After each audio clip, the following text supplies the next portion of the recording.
جنگیں انسان شروع کرتے ہیں لیکن انسان پھر انہیں ختم نہیں کر پاتے۔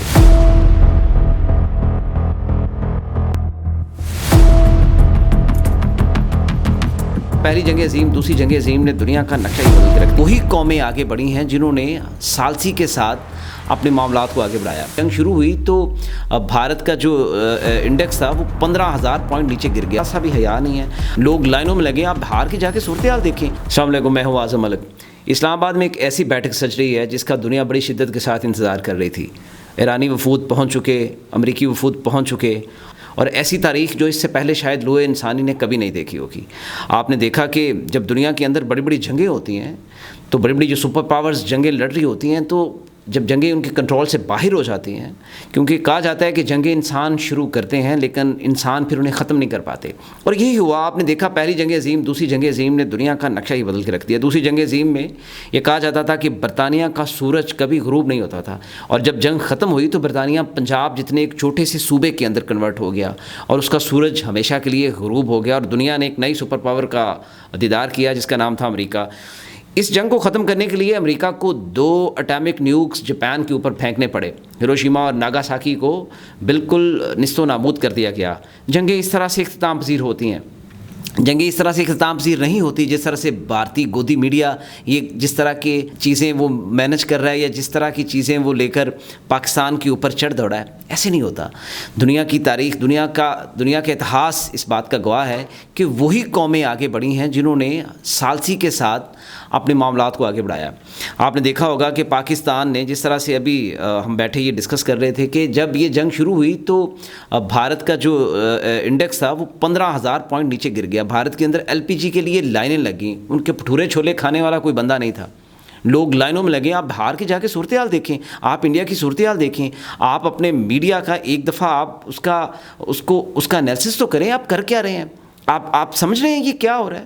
یہ دنیا کے 2 ممالک آپس کے اندر اس قدر نبرد آزما ہیں کہ بات جو ہے وہ اٹامک نیوکس تک پہنچ چکی ہے، تھریش ہولڈ آ گیا ہے، اور آپ کو ذرا سی بھی اس کے اوپر شرم نہیں ہے، ذرا سا بھی حیا نہیں ہے۔ آپ صرف اس لیے پاکستان کو ڈسٹیبلائز کرنے کے لیے خطے کے اندر اس کا نام اور مقام اسے نیچا کرنے کے لیے آپ وہ کام کر رہے ہیں جو شاید تاریخ کے اندر کسی آپ تاریخ کے کوڑے دان میں آپ پھینک دیے گئے ہیں۔ آپ اس چیز کو مانیں۔ اور آپ نے دیکھا کہ جب پاکستان نے یہ انیشیٹو لیا، پاکستان ایک بڑی بریک لائن کے اوپر کھڑا تھا، اور یہ ایسی لائن تھی جس کو کراس کرنا مطلب جوئے شیر لانے کے مترادف تھا۔ ایک طرف سعودی عربیہ ہے، ایک طرف چائنا ہے، ایک طرف روس ہے، پاکستان کے امریکہ کے ساتھ تعلقات ہیں، چین کے ساتھ تعلقات ہیں، خلیجی ممالک کے ساتھ تعلقات ہیں، UAE کے ساتھ تعلقات ہیں۔ ایمریٹ سے ہمیں ماہانہ $8 ارب ریمیٹنس پاکستان کے اندر آتا ہے۔ اسٹریٹ آف ہرمز بند ہو چکی ہے، دنیا کی شرح کے اوپر جو ہے وہ بین لگ چکا ہے۔ دنیا کا جو 20% آئل اس ابنا ہرمز سے گزرتا ہے وہ بین ہو چکا ہے، اور دنیا تباہی کے دہانے کے اوپر ہے۔ پوری دنیا کی سٹاک مارکیٹ کریش ہو چکی ہیں، اور ایسے میں پاکستان نے کیا کیا؟ پاکستان نے ایک بریک تھن لائن کے اوپر چلتے ہوئے 2 ممالک کو ٹیبل پہ اوپر بٹھا دیا، اور میں سمجھتا ہوں کہ سفارتی تاریخ کے اندر یہ سب سے بڑی کامیابی ہے۔ آج کے بعد کبھی اگر انٹرنیشنل ریلیشنز کے اوپر کوئی مضمون لکھے جائیں گے، کوئی مقالے لکھے جائیں گے، یا PhD اسکالرز اس کے اوپر بات کریں گے، تو پاکستان کا ذکر ہمیشہ سنہری حروف سے لکھا جائے گا۔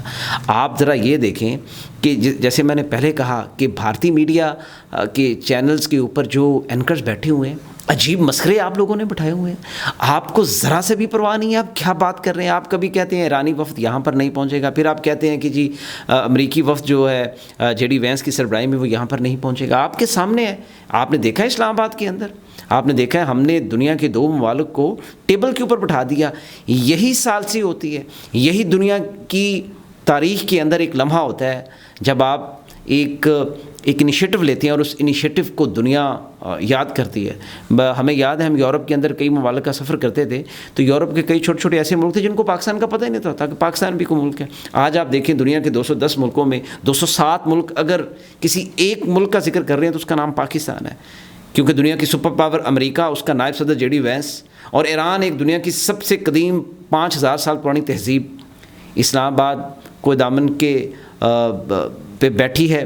جب دو لوگ آپس میں لڑتے ہیں تو آپ جب ان کو ٹیبل پہ بٹھاتے ہیں تو ٹیبل پہ بیٹھنے کا مطلب ہوتا ہے کہ اب وہ دونوں کہیں نہ کہیں پہ کسی نہ کسی جگہ پہ کچھ لوگ کچھ دو کے تحت بات کریں گے. یہ امن کی طرف جائے گی. دنیا امن کی تلاش میں ہے. آپ نے دیکھا کہ اس ایک جنگ نے صرف آپ سمجھتے ہیں کہ پاکستان کے اوپر امپیکٹ ڈالا, اس ایک جنگ نے پوری دنیا کا نقشے بدل کے رکھ دیا تھا.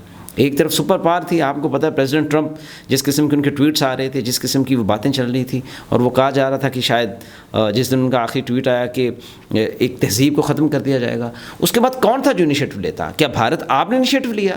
آپ تو امن کے پجاری ہیں, آپ تو کہتے ہیں آپ ہنسا کے پجاری ہیں, آپ گاندھی جی کے فالوورز ہیں, اور گاندھی جی کہتے تھے کہ وہ ہنسا کے سب سے بڑے پجاری ہیں, تو آپ تو ہنسا کو پروموٹ کرنے والے ہیں. تو آپ نے ہنسا یہ کیا ہے کہ آپ دنیا کے اندر نفرت کی سیاست کر رہے ہیں, نفرت کو پروان چڑھا رہے ہیں.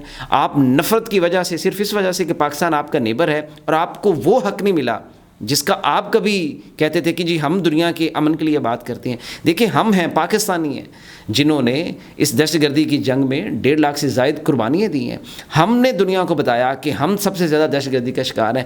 ہم نے امن کے لیے بات کی. ہم نے کہاں امن کے لیے بات نہیں کی. ہم نے افغانستان امن کے لیے بات کی, ایران امن کے لیے بات کی, خلیجی ممالک. تو یہ سارے لوگ جو ہیں پاکستان کے اوپر جب ٹرسٹ کر کے بیٹھے ہیں, کیوں بیٹھے ہیں؟ صرف اس لیے بیٹھے ہیں کہ پاکستان نے دنیا کو یہ بتایا ہے کہ بھلے ہماری اکانومی سپر پاور جیسی نہیں ہے, بھلے ہم دنیا کی تھرڈ ورلڈ کنٹری ہیں, لیکن ہمارے پاس کانفیڈنس ہے, ہمارے پاس اعتماد ہے. ہمارے پاس عاصم مریض صاحب کی شکل میں ایک ایسا جنرل ہے جس نے یہ ثابت کیا ہے کہ وہ ایک ایسی اسٹریٹجک پالیسی کے ساتھ آگے ہے جس نے دنیا کو یہ بتایا ہے کہ بھائی امن کے ساتھ رہنا ہے. جنگیں کسی چیز کا حل نہیں ہے. کیا جنگ بھی کبھی کسی چیز کا حل ہوئی ہے؟ جنگیں جتنی مرضی لمبی ہو جائیں, وہ 100 سال تک چلیں, but at the end of the day آپ نے ٹیبل پہ ہی بیٹھنا ہوتا ہے. پہلی جنگ عظیم, دوسری جنگ عظیم, پھر اس کے بعد بھی دنیا میں جتنی بھی جنگیں ہوئیں تو ٹیبل کے اوپر ہی آپ نے بیٹھنا ہے.